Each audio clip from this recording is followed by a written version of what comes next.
आज मैं आकांक्षा गुरु बहन आप लोगों को श्री वाल्मीकि रामायण का अयोध्या कांड का 10वां सर्ग सुनाती हूँ, जिसमें राजा दशरथ का कैकेयी के भवन में जाना, उसे कोप भवन में स्थिति देखकर दुखी होना और उसको अनेक प्रकार से संतावना देना है।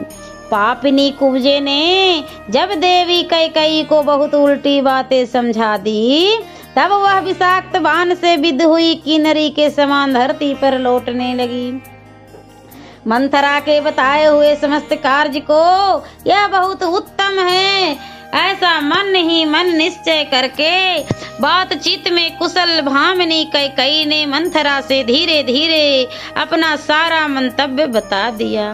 मंथरा के वचनों से मोहित एवं धीन हुई भामिनी कैकेयी पूर्वोक्त निश्चय करके नाग कन्या की भांति गर्म और लंबी सांस खींचने लगी और 2 घड़ी तक अपने लिए सुखदायक मार्ग पर विचार करती रही। और वह मंथरा जो कैकेयी का हित चाहने वाली सुहृदय थी और उसी के मनोरथ को सिद्ध करने की अभिलाषा रखती थी, कैकेयी के उस निश्चय को सुनकर बहुत प्रसन्न हुई, मानो उसे कोई बहुत बड़ी सिद्धि मिल गई हो। तदंतर रोष में बड़ी हुई देवी कैकेयी अपने कर्तव्य का भली भांति निश्चय कर मुखमंडल में निश्चय स्थित भौओं को टेढ़ी करके धरती पर सो गई। और क्या करती, अबला ही तो थी। तदंतर उस कैकेयी राजकुमारी ने अपने विचित्र पुष्पहारों और दिव्य आभूषणों को उतार फेंक दिया। वे सारे आभूषण धरती पर यंत्र तंत्र पड़े थे, जिसके छिटक हुए सारे आकाश की शोभा बढ़ाते हैं, उसी प्रकार फेंके हुए वे पुष्पहार और आभूषण वहाँ भूमि की शोभा बढ़ा रहे थे। मलिन वस्त्र पहनकर और सारे केसों को दृढ़ता पूर्वक एक ही बेंदी में बांधकर कोप भवन में पड़ी हुई कैकेयी बलहीन और अचेत हुई किन्नरी के समान जान पड़ती थी। उधर महाराज दशरथ मंत्री आदि को श्री राम के राज्याभिषेक की तैयारी के लिए आज्ञा दे सबको यथा समय उपस्थित होने के लिए कहकर रनिवास में गए। उन्होंने सोचा, आज ही श्री राम के अभिषेक की बात प्रसिद्ध की गई है, इसलिए यह समाचार अभी किसी रानी को मालूम नहीं हुआ होगा।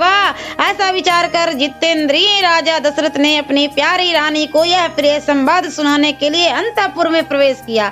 उन महाअश्वी नरेश ने पहले कैकेयी के श्रेष्ठ भवन में प्रवेश किया, मानो श्वेत बादलों से युक्त राहु युक्त आकाश में चंद्रमा ने पदार्पण किया हो।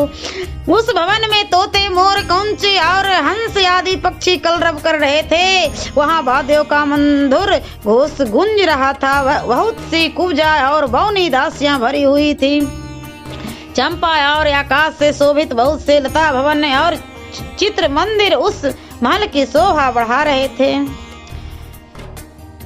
अपने उस समृद्धशाली अंतःपुर में प्रवेश करके महाराज राजा दशरथ ने वहां की उत्तम शैया पर रानी कैकेयी को नहीं देखा। कामवान से संयुक्त वे नरेश रानी की प्रसन्नता बढ़ाने की अभिलाषा से भीतर गए। वहां अपनी प्यारी पत्नी को न देखकर उनके मन में बड़ा विषाद हुआ और उनके विषय में पूछताछ करने लगे। इससे पहले रानी कैकेयी राजा के आगमन की उस बेला में कहीं अन्यंत्र नहीं जाती थी। राजा ने कभी सूने भवन में प्रवेश नहीं किया था, इसलिए वे घर में आकर कैकेयी के बारे में पूछने लगे। उन्हें यह मालूम नहीं था कि वह मूर्खा कोई स्वार्थ सिद्धि करना चाहती है। अतः उन्होंने पहले की ही भांति प्रतिहारी से उसके विषय में पूछा। प्रतिहारी बहुत डरी हुई थी। उसने हाथ जोड़कर कहा, देवी कैकेयी अत्यंत कुपित हो कोप भवन की ओर दौड़ी गई है। प्रतिहारी की यह बात सुनकर राजा का मन बहुत उदास हो गया। उनकी इंद्रियां चंचल और व्याकुल हो उठी और वे पुनः अधिक विषाद करने लगे। कोप भवन में वह भूमि पर पड़ी थी और इस तरह लेटी हुई थी जो उसके लिए योग्य न था। राजा ने दुख के कारण संतप्त से होकर उसे इस अवस्था में देखा। राजा बूढ़े थे और उनकी वह पत्नी तरुणी थी, अतः वे उसे अपने प्राणों से भी बढ़कर मानते थे। राजा के मन में कोई पाप नहीं था, परंतु कैकेयी अपने मन में पाप पूर्ण संकल्प लिए हुए थी। उन्होंने उसे कटी हुई लता की भांति जमीन पर पड़ी देखा, मानो कोई देवांगना स्वर्ग से भूतल पर पड़ी हुई है। वह स्वर्ग भ्रष्ट किन्नरी देवलोक से च्युत हुई अप्सरा लक्ष्य भ्रष्ट माया और जाल में बंधी हुई हिरणी के समान जान पड़ती थी।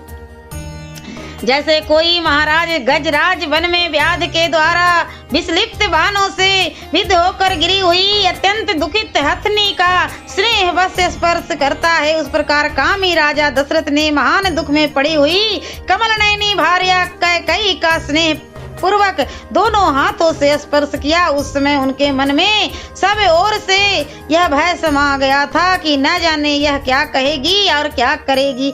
वे उनके अंगों पर हाथ फेरते हुए उससे इस प्रकार बोले, देवी तुम्हारा क्रोध मुझ पर है ऐसा तो मुझे विश्वास नहीं होता, फिर किसने तुम्हारा तिरस्कार किया है, किसके द्वारा तुम्हारी निंदा की गई है।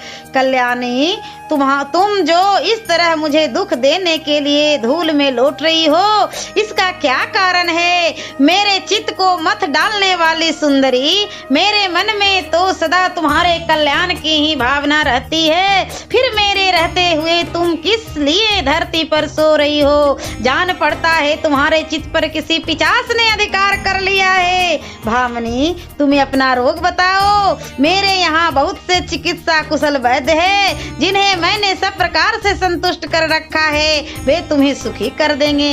अथवा कहो आज किसका प्रिय करना है या किसे तुम्हारा अप्रिय किया है, तुम्हारे किस उपकारी को आज प्रिय मनोरथ प्राप्त हो, अथवा किस अपकारी को अत्यंत अप्रिय कठोर दंड दिया जाए। देवी तुम ना रो, अपनी देह को ना सुखाओ, आज तुम्हारी इच्छा के अनुसार किस अवध का वध किया जाए, अथवा किस प्राण दंड पाने योग्य अपराधी को भी मुक्त कर दिया जाए, किस दरिद्र को धनवान और किस धनवान को कंगाल बना दिया जाए। मैं और मेरे सभी सेवक तुम्हारी आज्ञा के अधीन हैं, तुम्हारे किसी भी मनोरथ को मैं भंग नहीं कर सकता, उसे पूरा करके ही रहूंगा, चाहे इसके लिए मुझे अपने ही प्राण क्यों न देना पड़े। अतः तुम्हारे मन में जो कुछ है उसे स्पष्ट कहो। अपने बल को जानते हुए भी तुम्हारे मुझ पर संदेह नहीं करना चाहिए। मैं अपने सत्य कर्मों की शपथ खाकर कहता हूँ, जिससे तुम्हें प्रसन्नता हो वही करूँगा। जहाँ तक सूर्य का चक्र घूमता है वहाँ तक सारी पृथ्वी मेरे अधिकार में है। द्रविड़, सिंधु, सौवीर, सौराष्ट्र, दक्षिण भारत के सारे प्रदेश हैं तथा अंग, बंग, मगध, मत्स्य, काशी और कौशल, इन सभी समृद्धशाली देशों पर मेरा आधिपत्य है। कैकेयी राजनंदिनी, उसमें पैदा होने वाले भांति भांति के द्रव्य, धन धान्य और बकरी भेड़ आदि जो भी तुम मन में लेना चाहती हो वह मुझसे मांग लो। भीरू, इतना क्लेश उठाने प्रयास करने की क्या आवश्यकता है। शोभने, उठो उठो कैकेयी, ठीक ठीक बताओ तुम्हें किससे कौन सा भय प्राप्त हुआ है। जैसे अंशुमाली सूरज कोहरा दूर कर देते हैं, उसी प्रकार मैं तुम्हारे भय का सर्वथा निवारण कर दूंगा। राजा के ऐसा कहने पर कैकेयी को कुछ संतावना मिली। अब उसे अपने स्वामी से वह अप्रिय बात कहने की इच्छा हुई। उसने पति को और अधिक पीड़ा देने की तैयारी की। सियावरे रामचंद्र की जय। और मैं अगले वीडियो में अयोध्या कांड का 11वां सर्ग सुनाऊंगी।